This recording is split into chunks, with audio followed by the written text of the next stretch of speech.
nanone kubw'ubuntu bw'Imana umuhamagaro wanje nawe menye nkiri muto ntazi n'ivyo ari vyo, ngira hoba hari haheze nta n'indwi zibiri maze gukizwa niho nagenderewe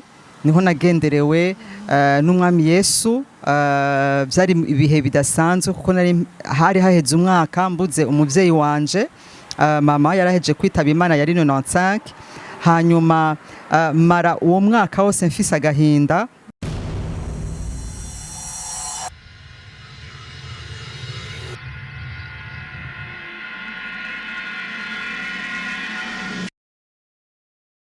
Bakunzi ba Empower TV turongeye kubaramutsa tubipfuriza amahoro y'Imana aho muherereye, tunizera neza yuko muguye neza mu byo murimwo byose no mu mirimo yanyu ya misi yose, ariko tunihanganisha abashobora kuba bafise ibibazo bitandukanye.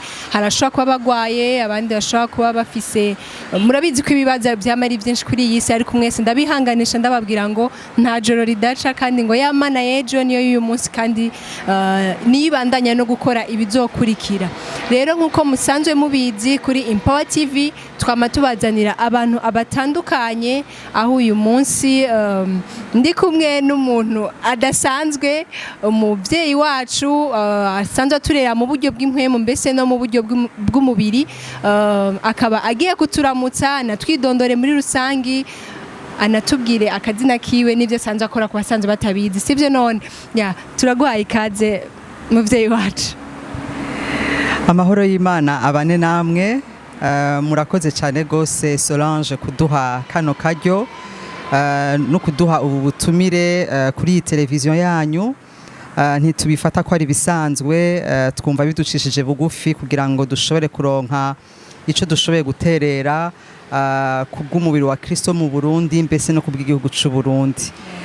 Nsanzwe mu mazina nitwa Hortense Mukubano, ndubatse nkaba mfise umutware umwe n'abana 5, kubw'ubuntu bw'Imana abahungu 3 n'abakobwa 2. Hanyuma mu mirimo nkora ya misi yose ndumwungere muri Evangelical Restoration Church, ishengero ry'isanamitima canke ryo gusanura imitima canke ubuzima bw'abantu. Hanyuma nkongera kandi nkaba mpagarariye ku rwego rw'igihugu ikigo citwa Bible Communication Center.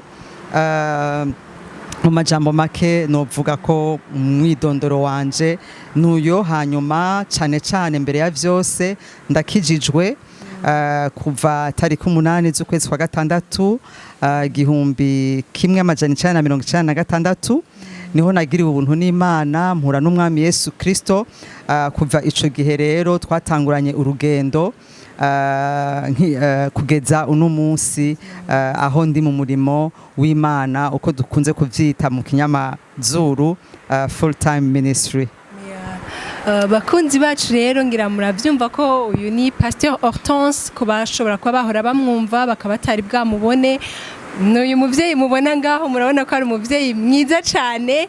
Rero imbere yuko dutangurana n'ikiganiro cacu, nashaka mbanze sabe Pasteur adushire mu biganza by'Imana kugira ngo ivyo tuza gubana yadukora byose bigenda neza. Murashobora gusenga. Mwami Imana yacu, umuvyeyi w'umwami wacu Yesu Kristo, turaguhaye icubahiro muri kano kanya kuko uragikwiriye. Turagushimiye kano karyo keza uduhaye ko gushobora kongera gusangira ijambo ryawe n'abana bawe, gusangira ijambo ryawe n'abariko baradukurikira muri kino gihugu mbese no hanze y'amahanga.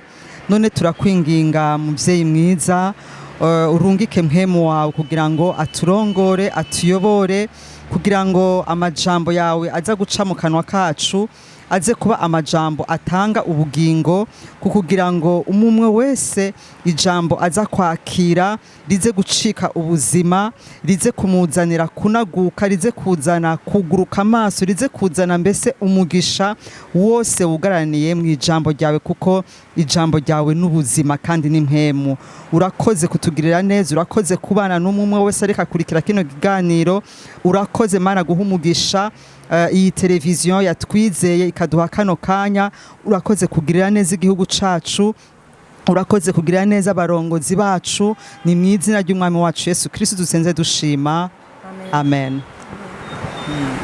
Murakoze cyane kubw'isengesho. Tugerageje ku ndakeka ikiganiro cacu kiraza kubamwo imice ibiri. Turaza kwisunga ihuriro, numvise ihuriro ridasanzwe muriko murategura rizotangura ku munsi wa gatanu, ariko imbere yaho turabanza tuvuge muri rusange mbega umuhamagaro wanyu watanguye ryari, mbega gakiza mukumva gute. Donc ikiganiro cacu kiraza kubamwo ibice bibiri.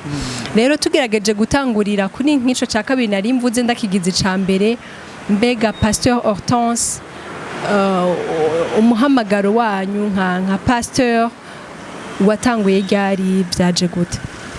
Imana ishimwe cyane. Imbere Solange yo kuvuga ivy'umuhamagaro, reka mbanze mvuge itanguriro rya vyose nkuko nabivuze. Nagiriwe ubuntu mpura n'umwami Yesu Kristo, sinshobora kuvyibagira. Iri mu anniversaire mpimbaza kurusha anniversaire twavutse mu mubiri. Yari tariki 8 z'ukwezi kwa gatandatu 1996 niho nagiriwe ubuntu mpura n'umwami Yesu Kristo, hanyuma ndamwizera, yinjira mu buzima bwanje, aba umucunguzi, noneho dutangurana urugendo.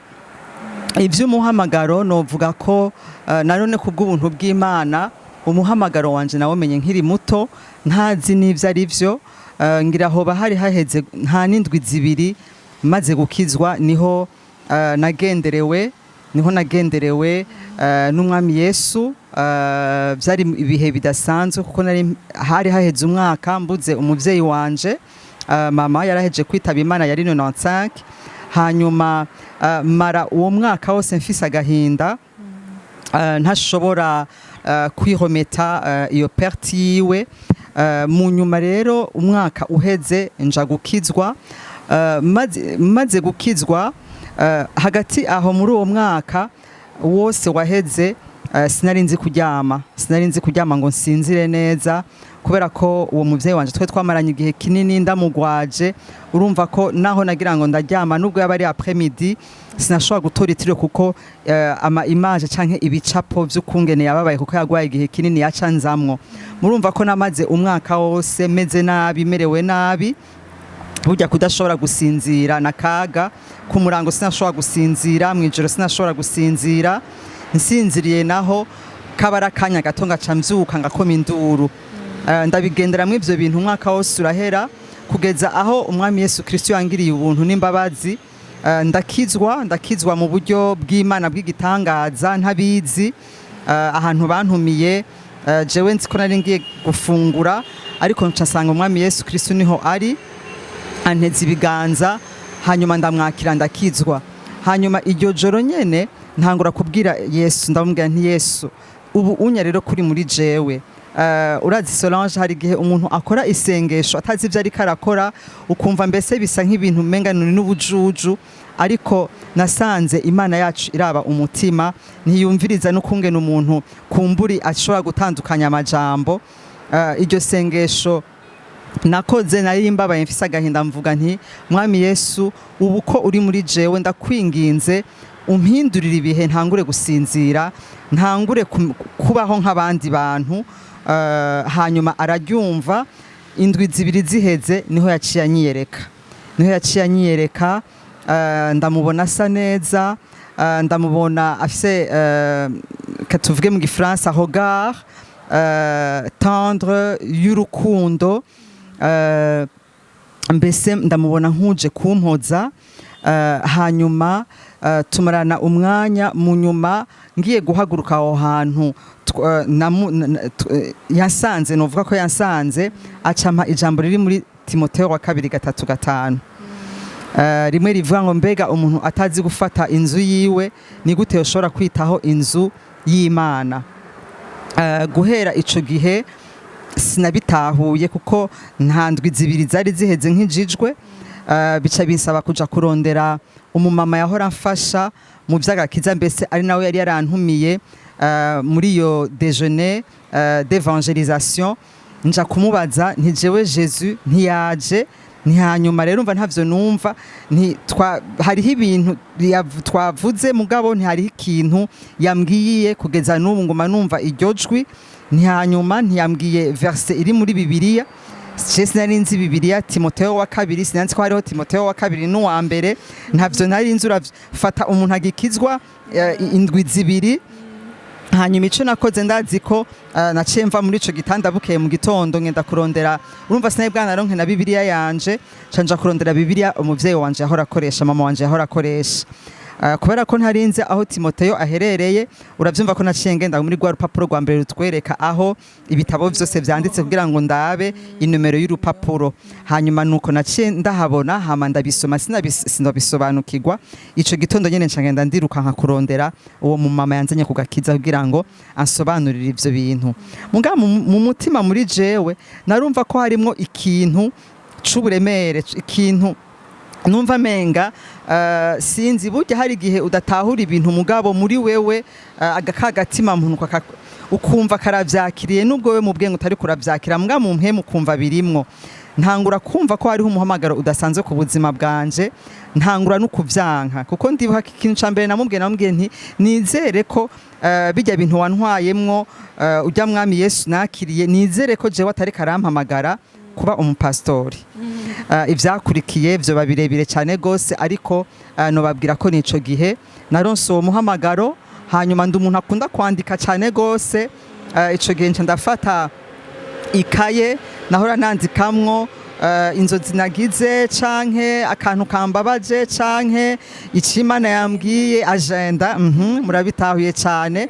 Ndazi ko naciye ndavyandikamwo. Hanyuma rero mu nyuma rero niho nagiye buri Imana iravuga rimwe ikongera igasubira, ibihe biriko biregereza ikongera igasubira. Ndabizi ko haheze imyaka 10 yarasubiye kandi aransanga arambwira ati rero bimwe twigera kuvugana ndagomba kugutegura. Ico gihe nari ndi mu buzima busanzwe nca amahera nk'abandi bose. Hanyuma rero ntavyo nashaka kuko mu nyuma nagiye gutahura ko nzokorera Imana nyene ari wo muhamagaro, ari yo mpamvu y'ukubaho kwanje. Ariko nkavuga nti Imana nanone jewe sinshobora kugwana nawe, arico wandemeye nzogikora. Ariko ico gihe ndababwiza ukuri ntavyo nashaka nagomba kwicira amahera. Ico gihe nari nagira ubuntu n'Imana, nakora muri agence ya Nations Unies. Urumva amafaranga uba uri kurakorera kubera ko twaba dufise ibicapo bibi by'abakozi b'Imana, bagogwa bagakena, bafungura ruko batanze, uravyumva. Hanyuma bon n'ubwibone bw'umwana w'umuntu ukavuga uti oya jewe ndafise ubwenge, jewe ndafise amaboko, ntaco tuma nza kubaho kubera abantu batanze. Ariko burya inzira z'Imana ntaho ushobora kuzigwanya, cyane ko nakura negera Imana. Hanyuma haza kugera rero kugira ngo dushobore kuvuga ku vy'umuhamagaro, haza kugera 2012 nari ngikora aho nyene muri yo agence ya Nations Unies. Ndavyibuka ko nari mpejeje kwibaruka umwana wa nyuma. Hanyuma ntaranasubira no ku kazi, niho nasubiye kumva kandi iryo jwi rimbwira ati burya rero hageze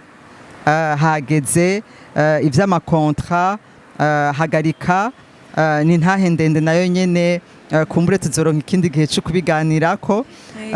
Ariko subira mu kazi ari juste vya préavis, ari hamwe musezerana nyene n'umukozi n'umukoresha wawe nawe akagusezera. Hanyuma nuko ninjiye rero muri, sinzi ko twabivuga full time ministry canke gukorera Imana atakindi kintu bangikanya.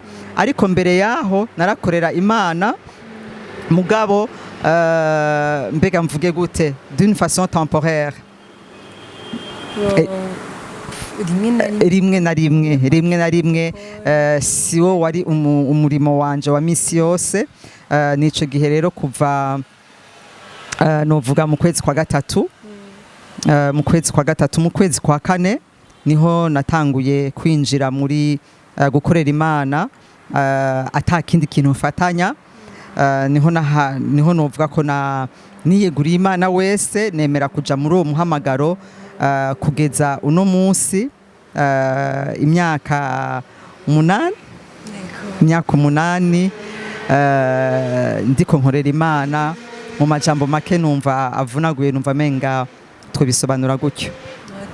Murakoze cyane. Mbega ngira murabizi ko abamenyesha amakuru dukunda kubaza, mbega Restoration Church nimwe mwayitanguye ngaha mu Burundi canke yari isanzwe ihari namwe muza kubandanya imirimo yayo? Restoration Church, Evangelical Restoration Church canke ishengero ry'ivugabutumwa n'isanamitima uko bakunze kubivuga, niyerekwa ry'umuvyeyi wacu intumwa Yoshua Ndagijimana Masasu yaritanguje mu Rwanda nyuma ya jenoside yakorewe abanyarwanda mu 1994.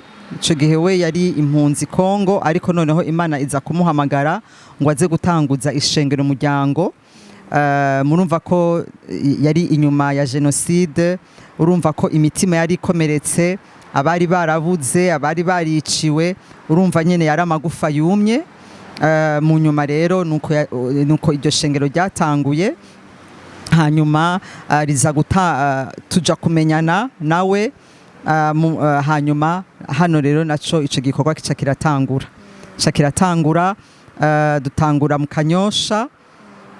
Jewe ico gihe sije nari ndarirongoye, hariho abandi bungere.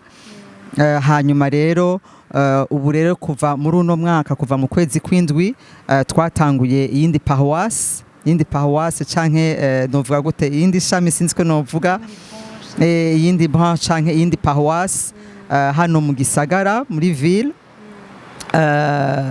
yigisha mu rurimi rw'igifaransa. Mu Kanyosha ni mu Kirundi, hari n'igihe bakora mu Kirundi no mu Gifaransa, ariko hano twatanguye iyindi kugira ngo abantu bumva ko boroherwa n'ururimi rw'igifaransa nabo bashobore mbese kuba servi no gushikirwa no kumenya ivy'agakiza no gucika umwigishwa wa Kristo. Iyo y'igifaransa byumvikane ko ari mwebwe muyirongoye? Ego, iyo ngaha mu Gifaransa nije ndayirongoye, ariko n'ubundi n'imbere y'amategeko hano mu Burundi nije nsanzwe ndayihagarariye hano. Uhagarariye Restoration hano mu Burundi, uko bavyita représentant légal. Tugiriye ko genda tunakibagira, hari umuntu ashobora kubabona ngaha akavuga ati nanje ndashaka kuja gusengera aho hantu mu gisagara, mbega iherereye hehe? Tukavuga uno munsi ntituraronka hacu, niho tugitangura. Turaluwa salle, turafise amasale turuwa muri Martha Hotel aho bose bazi iri barabara riduga, niho dukorera, niho dufise amasale muri 5e etage. Ego. Murakoze cyane. Bakunzi ba Empower TV, ngira murabyumva ibyo umuvyeyi wacu Hortense ariko aratubwira, ukaba wifuza kwifadikanya nabo mu materanire canke mu masengesho yabo y'ururimi rw'igifaransa, ni ngaha kuri Martha Hotel, mese ni naco kibanza twamusanzemwo ahasanzwe akorera, canke ukaja mu Kanyosha, murumva.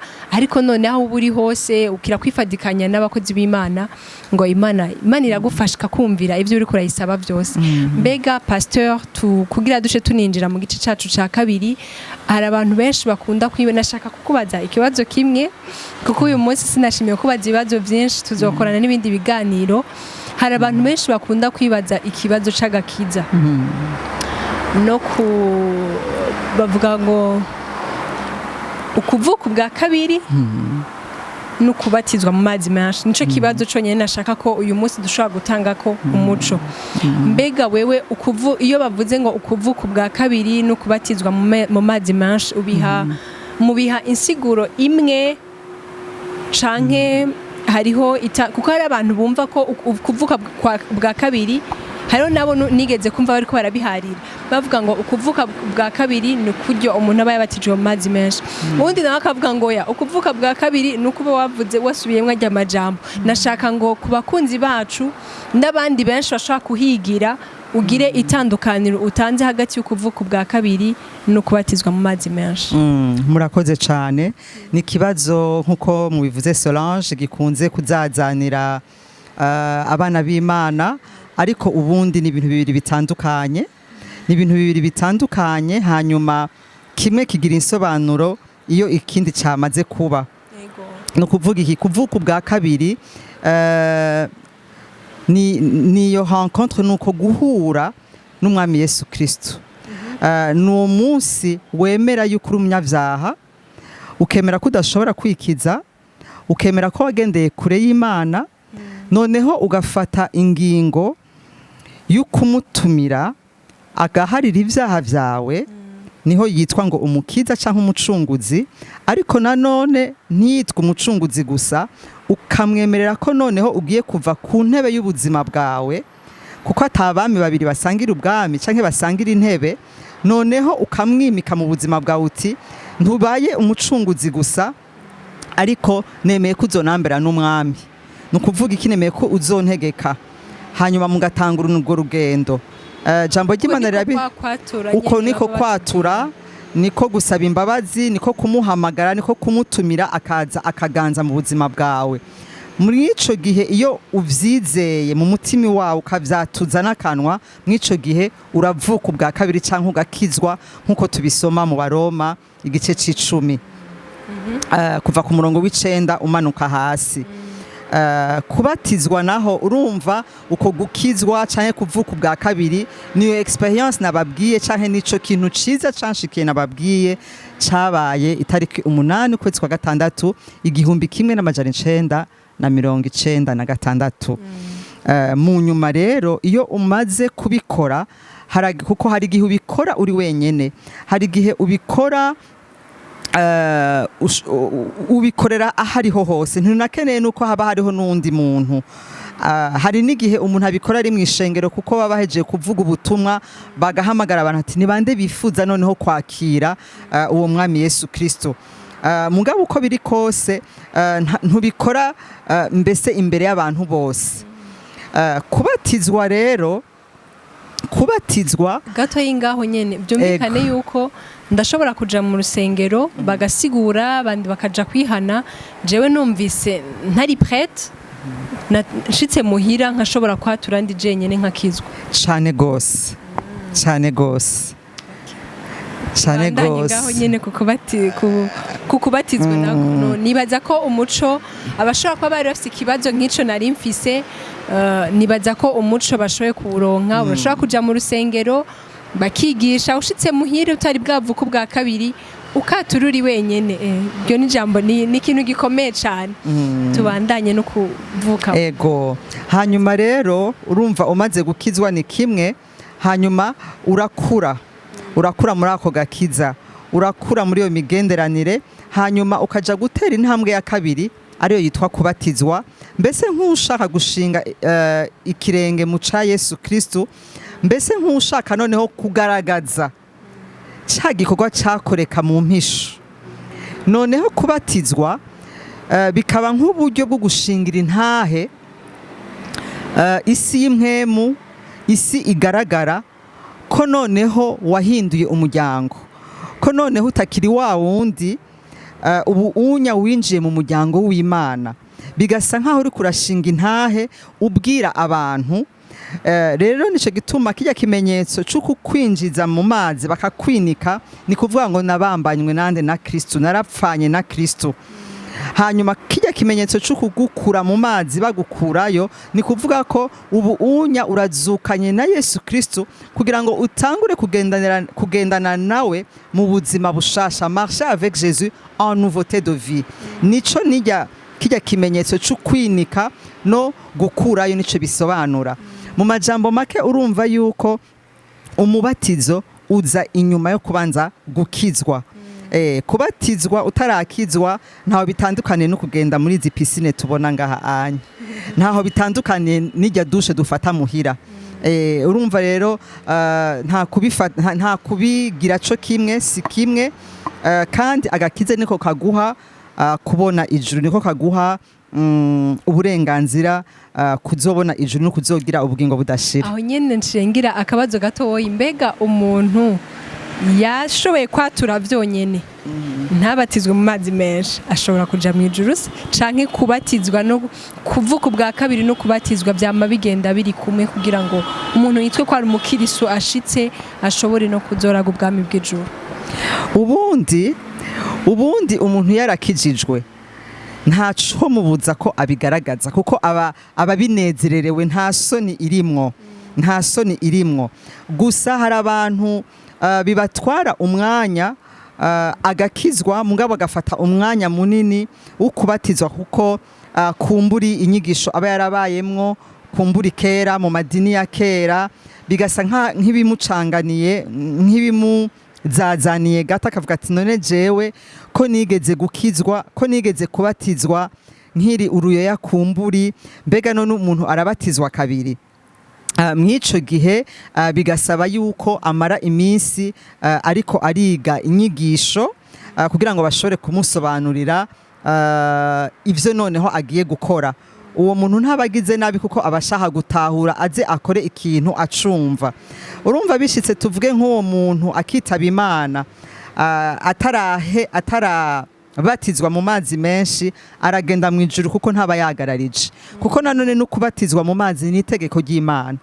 Rero iyo umuntu adashikije icyo Imana isaba, urumva ko aba ari umunyavyaha, aba acumuye mu majambo make. Ariko ico nzi coco nta muntu yokizwa hanyuma ngo areke kubatizwa, kuko kubatizwa ni kugaragaza icakoretse indani mu mutima wawe. Rero uwo mwami Yesu waramwakiriye akaba ari muri wewe, sinumva ico kubuza yuko ubigaragariza umuryango wawe, ubigaragariza abo mukorana, ubigaragariza kuko uba unabiryohererewe, mugabo ubundi kiduha rufunguzo kuja mu ijuru no mwami Yesu Kristo uba wakiriye, nico gikomeye cyane gose.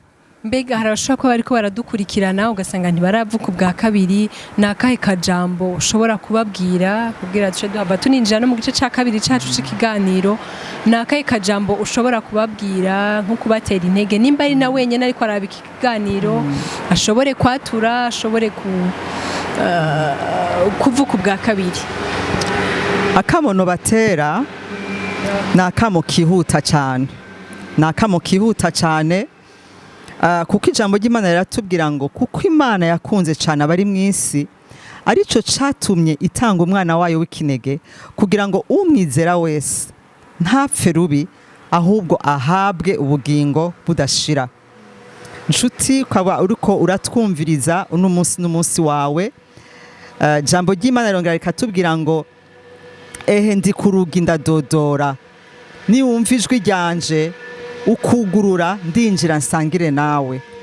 Uno munsi turiko tubaho mu buzima bugoye, ibihe bigoye, aho uheruka uri kumwe n'umuntu, wagera muhira ukumva baragutelefone bakubwira ko wa muntu acikanye. Gupfa rero ata Yesu nukuri n'akaga, kuko ugenda mu mahonero, ugenda mu muriro udahera, ubugiye noneho muri rwa rupfu rwa kabiri kutazoshobora kandi gusubira, ntushobora kuzobana n'Imana ibihe bidashira. Kandi ubwo Imana yari yaratanze inyishu kuri urwo rupfu mbese rwa kabiri. Niyo mpamvu nshuti, muvandimwe, ukaba uriko uradukurikirana, ukaba wifuza kumwakira, si birebire, ndagusaba ngo upfukame aho nyene uri, usubiremwo aya majambo. Vuga uti: mwami Yesu, ndizera ko wapfuye ku bwanje, ndizera neza ko ku musaraba wikoreye ibyaha byanje kugira ngo uno munsi nshobore kwitwa umugororotsi. Ndasabye imbabazi ku byaha byose nagendeyemwo, ivyo nibuka n'ivyo ntibuka, amaraso yawe abihanagure. Mwami Yesu, ndakwakiriye muri kano kanya, ngwino umbere umucungu, ngwino uhanagura ibyaha byanje, ariko wongere umbere umwami mu buzima bwanje.